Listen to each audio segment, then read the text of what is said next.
được trình diễn bởi bạn Bích Hương và bạn Toàn Tưởng.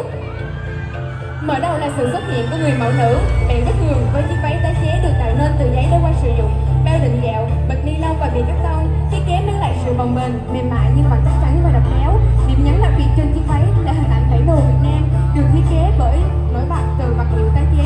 Hình ảnh này không chỉ tôn vinh lên vẻ đẹp đất nước mà còn thể hiện tình yêu quê hương, niềm tự hào dân tộc của lớp chúng em.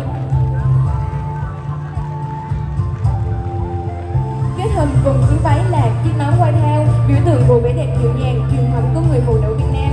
Điểm nhấn đặc biệt trên chiếc nón ấy là những bông hoa và các chú bướm được làm từ giấy. Những bông hoa tượng trưng cho vẻ đẹp dịu dàng, những cánh bướm tượng trưng cho sự tự do, sức sống và sự tái sinh của thiên nhiên. Chiếc nón white house với hoa và bướm thể hiện động theo từng bước đi của bạn Bích Hương, như mang theo hơi thở của thiên nhiên